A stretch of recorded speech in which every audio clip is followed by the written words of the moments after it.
Hey, a conversation with my friend Steve Cordasco at Mercer Advisors brings yet another success story to mind. Steve, along with Mercer's certified retirement plan specialist, that would be Mr. Dennis Jablonski, working with a listener of mine who had recently started his own business. Dennis reviewed the 401k plan documents, recommended a cash balance plan to supplement the 401k, and with this hybrid solution, the business owner was able to reduce his tax burden by deferring taxes on substantially more income. Tax savings and additional retirement dollars, they add up to big benefits for your small business as well. Call Steve Cordasco. Call Dennis Jablonski, 855-558-3500, 855-558-3500. Cordasco Financial Network, that's a trade name owned by Mercer Global Advisors, an SEC-registered investment advisor. Securities are offered through Andrew Garrett, Inc., which is not affiliated with Cordasco Financial or Mercer Advisors. Client experiences vary. Successful outcomes are not guaranteed. Time now for the headlines from Smerconish.com, the newsletter. So I did a rudimentary Google search this morning. What arena seats 21,000? What arena seats 21,000? I came up with Madison Square Garden, 20,789. Well, we exceeded Madison Square Garden in voting yesterday at Smerconish.com. It's the only way that I can visualize, like, how many people are voting. And I'm in Philly. And in Philly, I think Tower Theater, 3,000. The Old Spectrum, 17,000. You know, the Wells Fargo Center, 20,000. Lincoln Financial Field, 50,000. Philly Citizens Bank Park, 44,000.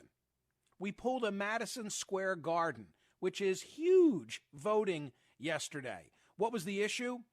Does Mike Pence have a path to the presidency? 81.88% said no, he does not. The yes votes were, let's call it 80-20. And, of course, tonight is the special announcement from former President Trump. People have tried to talk him out of it, wait until after Georgia. But by all accounts, he is full speed ahead to formally announce tonight, we think, that he's running for president again. Now, Michael Cohen, I was on his podcast. It dropped yesterday. He knows him well. He says, no, it's all part of an ongoing grift. He just wants to continue to raise money. This is a gravy train for him, and so it'll be something short of a full announcement. We will find out, what will he say, and also who will cover it.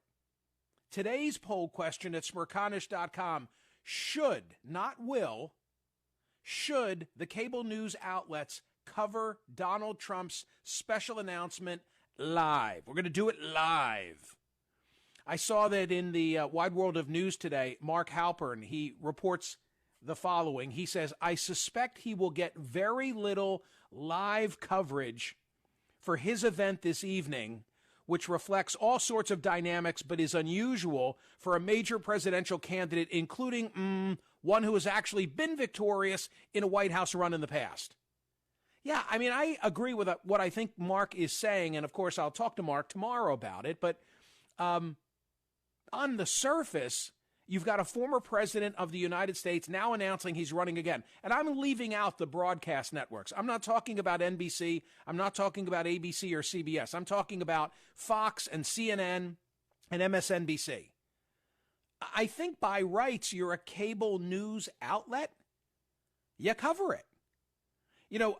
Dan has the dump button. You ride the dump button.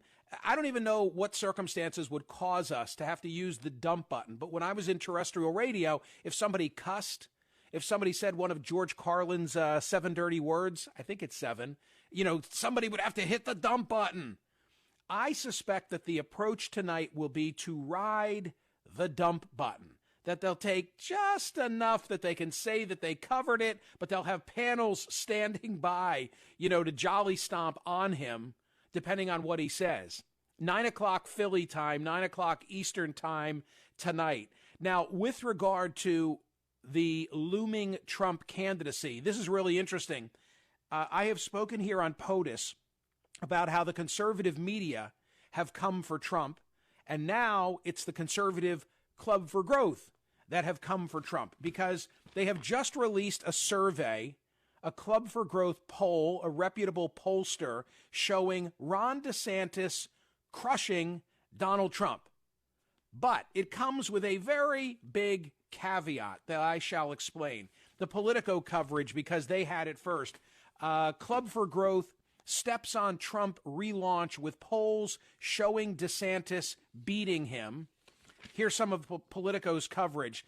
The Club for Growth is sending a warning shot at former President Donald Trump on the eve of his expected 2024 campaign launch and indicating it might back his chief political rival, Governor Ron DeSantis, the anti-tax organization, which was once a staunch Trump ally, but over the last year has broken with him.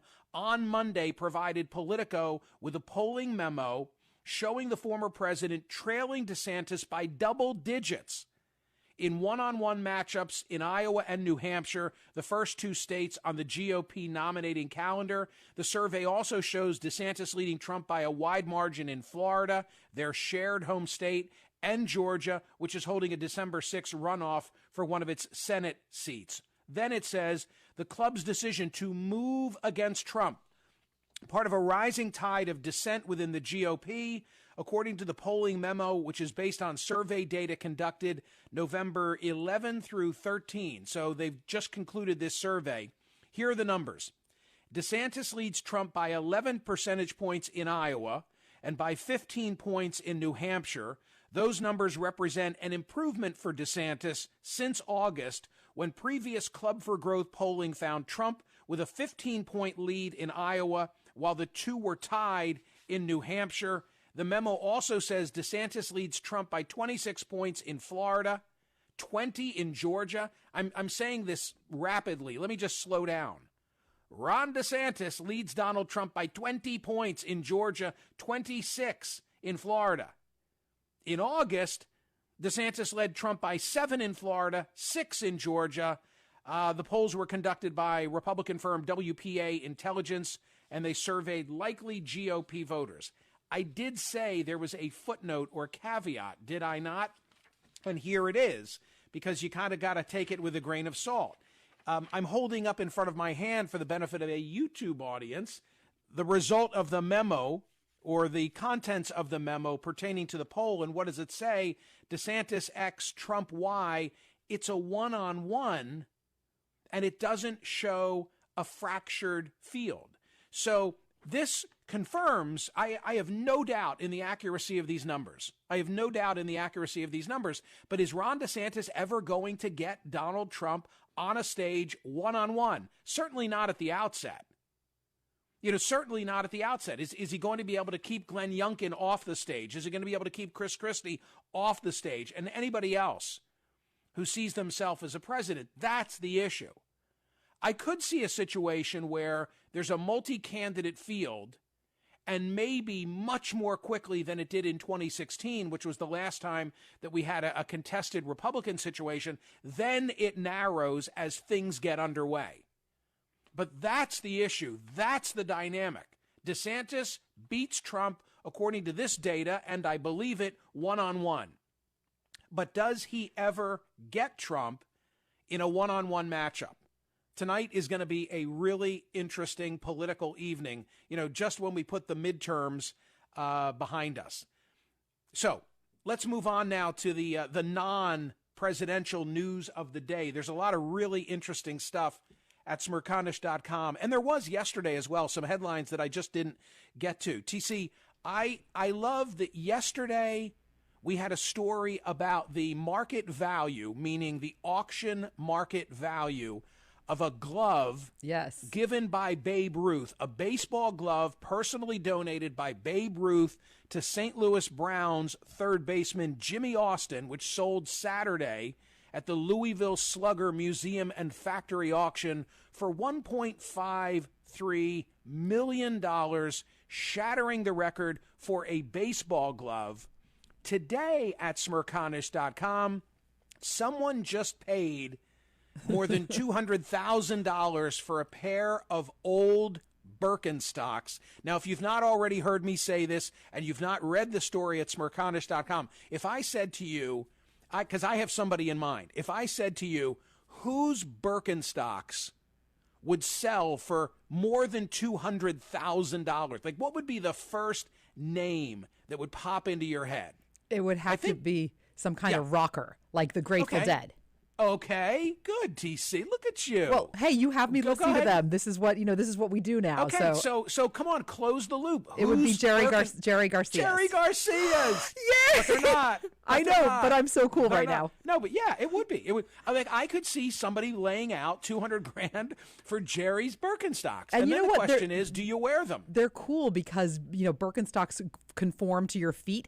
So if you have someone's old Birkenstocks, that's really personal. That's a personal thing. I don't think you wear them. I think you display them. But they're not Jerry Garcia's. They were Steve Jobs. Yes. I know because I read them. How much would you pay for a pair of secondhand shoes? Somebody just spent more than $200,000 on a pair of old Birkenstock sandals owned and worn by the late Apple co-founder Steve Jobs. If you're wondering where do they come from, they were saved from the trash by Mark Scheff, a former house manager for Jobs during one of the tech icon's many clear-outs. Come on. Was he a KonMari guy? I guess so. He must have KonMari'd them. I guess so. Hey, it's nice that you're wearing the headphones now. So what's your situation? It's hard for me to wear headphones and my glasses at the same time, and I'm vain. Oh. And for YouTube purposes, I like the Look Sans headphone. Oh, like of these that I'm wearing, of our fancy ones. But you're somewhere else. Oh, yeah. Hello. Look at you. Exactly. Okay, so wait, do you need to have a glasses recap for us? Didn't you go yesterday? Aren't you getting all new frames? No, new lenses. So I did have my exam. Thank you for asking. Mm-hmm. Thank you for your concern, TC. Yes. Thank you for your concern. I do require a new prescription, although my doctor said that it was really not that far off of where I've been. Dr. Julie Snyder, by the way, did a terrific job for me. And I think I'm just going to get one new pair and see how much of a difference I note go from there. So I did not go whole hog on like four new lenses. I did not do that. Right. You were scared of that. So that's good. Right. Okay. But I did make contact with the stylist, and she's willing to take you on as a client from the Uncon. Wow. So it's all good. So what can I expect? Good. You're getting a makeover, and I'm getting new glasses. That's the bottom line. Ladies and gentlemen, may I recommend other headlines from Smerconish.com today? Because I swear to you, they're really interesting. How about this? We've done it before. It comes out, I guess, on an annual basis. The 10 most expensive zip codes in the United States. For the third straight year, Atherton, California, the most expensive zip code in the United States to own a home. It's Atherton, number 1, Sagaponack, New York, coming in at number 2, Beverly Hills, number 3, Boston. 02199. Wow. That must be, like where does Beacon Hill. Beacon Hill, yeah. Right. That must be where John Kerry lives. I'm sure. Right? Yeah. Fisher Island, Florida, Watermill, New York, Montecito, that's Oprah, and Harry and his friend, Montecito, California, What's wrong Ross, California, Newport Beach, California, Bridgehampton, New York. I remember when I was in Atherton not long ago, I'm thinking, I read this is one of the most expensive zip codes in the United States. Actually, the most expensive zip code. So, I drive around, but you can't see any houses in Atherton. Of course you can't, because the median house price is $9 million. They're well hedged. They're well hedged. Yeah, a lot of hedges. A lot of hedges in Atherton. Exactly. So those are the zip codes. Well, I don't see. I thought nearby Gladwin, Pennsylvania, had made that list years ago, but maybe not. You know what? I have the full 100. I have the top 100, and I was interested too. Do you know nowhere in Pennsylvania is on the top 100? A lot of California. New Jersey, interestingly, makes it 3 times. Alpine, New Jersey is 29. Avalon, New Jersey is 42. Avalon? Mm-hmm. Wow, cooler by a mile. And Mountain Lakes, New Jersey is number 43. So interesting. Yeah. But nope. Horse country. Nope. Not Pennsylvania. Gladwin is off the top 100 list. All right. This is a shock to me. What is? The 10 most regretted, also posted at Smerconish.com. The 10 most regretted college majors. The 10 most regretted. A shock to me because one of my 2 undergraduate degrees in this category. And you don't regret it? Absolutely not. Perfect. Journalism. And I don't think it's a bad major for people who don't end up in journalism because you learn to write. And that's a skill set I would think that you could apply to so many different professions. Journalism, sociology, liberal arts / general studies, communications, education, marketing management and research, medical, clinical assisting, political science, ding, ding, ding, there's my other one, biology, that's TC, English literature and language. Those are the most regretted majors. I wonder if you regret them because you don't go into the field in which they prepare you for. In other words, do you regret it because you switch gears, or do you regret it because it didn't prepare you adequately for what you wanted to do? I am a total contrarian in this. I wish I had minored in art history. Then you would have made it 3. I wish I were. Right. You're right. I wish I were more well-rounded. Okay. There's a theme here. Work with me now. Also posted at Smerconish.com from the Jerusalem Post. Attractive people get better grades.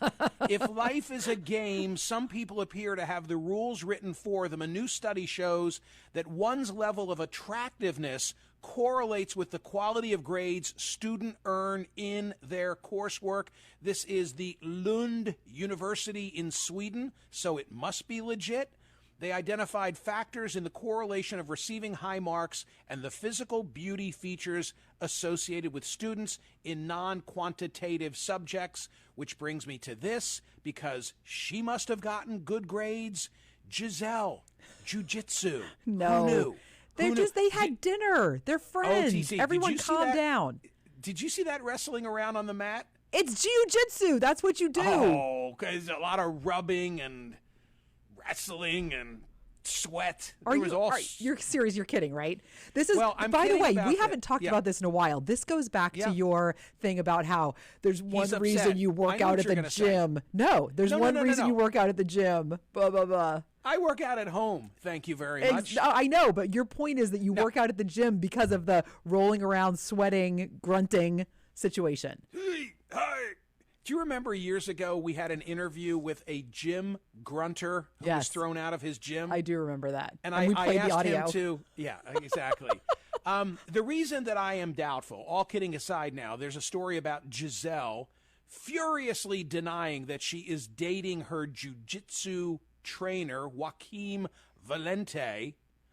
The reason that I know it's a bogus story is because Bradley is not involved in this, and I have made my prediction. That's true. Know. I do know that. You made the prediction. Actually, it was the first place I saw it was the New York Post. And I thought, I was like, uh-oh, she's with a man, and it's not Bradley Cooper. Can't be legit. Right, of course. It's exactly right. I've convinced you of that. Exactly. And finally, there is this. God, I love this story. This is worthy of a segment, I think. If time travel were possible, a third of seniors would go back in time to relive a particular part of their lives, according to new research. This is a survey of 2,000 Americans over 65, and it finds that 36% wish they had the knowledge that they have today about different areas of life, like love, finances, or health. This information may have been so valuable that the same percentage claim they would have made different decisions when they were younger, if they had known that then. Interesting. Okay, that's not the part that I find most interesting. It's this. Actually, let me ask it as a question to the audience for you just to mull over as you're driving in your cars or doing whatever you're doing. If you could relive any decade of your life, what would it be? Meaning, would it be your teens or your preteens, your teens, your 20s, 30s, 40s, et cetera, et cetera, et cetera? What decade of your life? Now, I guess, TC, you can look at this. You could look at this differently and say, well, I'd like to go back to this decade because that's when I really screwed up. Well, that's what I was going to say. Are we reliving or are we redoing? No, so for the purpose of this, I'm going to say you're reliving because they were the happiest days of your life. Oh, okay. So what are they? For me? Well, no, for this. Oh, sure, for you if you want to ask, but for Dan, but for seniors, what do you think they said? Oh, for seniors. Okay, so if someone is in the twilight, yeah, you could go back and do it all over again because it was a hell of a ride. What decade of your life? probably the 50s, your 50s. In your 50s. Okay, well, good that you didn't cheat. And look, Dan, if you could relive, I mean, Dan's a young guy, but if you could relive any decade, or the seniors, if the seniors could relive a decade of their life, what do you think it would be? The seniors to The relive. seniors, yes. Yeah, the 50s.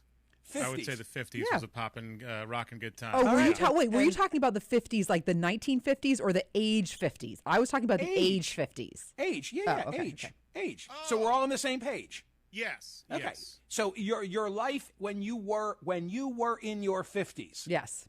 Okay, it's actually, thank you both for not smoking. I appreciate it because it makes this fun. No, it was actually their 30s, Oh, fascinating. followed by their 20s. Oh, they want to go younger. Wow. Yeah. That's very 30s, interesting. 20s, 30s, 20s.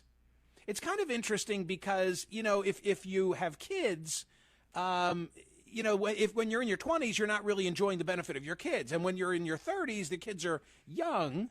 So I found that interesting because maybe I'm reading too much into it. Well, you're personalizing it to your life. You know what I mean? So, like, when No, I was I'm in my trying to- I'm 20s, trying to- I had Emma. So, like, that's different. Right. Yes. Okay. And I said finally, and I was lying. I just need to say this. There's another story posted today at Smerconish.com about the Yellowstone Season 5 premiere. Huge numbers. 12.1 Are you watching it? million. I have not yet watched this, but I'm all caught up on Yellowstone. I will definitely watch Yellowstone. But what I really wanted to say is I so enjoyed, and seemingly so too did the audience, my review yesterday's of Banshees of Inisherin. Oh, yes. I listened to it last night, and if you missed it, it has been released as yesterday's podcast. So please listen to that. And the most recent book club podcast, Dr. Anna Lemke on dopamine. That's a good I one. listened to that too. I listened to two of my own podcasts last night because I wanted to hear them again, and I was kind of caught up in the subject matter. One was just for laughs and giggles, but the dopamine was really of great interest, and people got a kick out of it. So don't forget the podcast, TC After Dark. I've got a couple myself. All right. Ladies and gentlemen, should the cable news outlets cover the special announcement tonight, go and help me record another Madison Square Garden by going to Smerconish.com. See ya.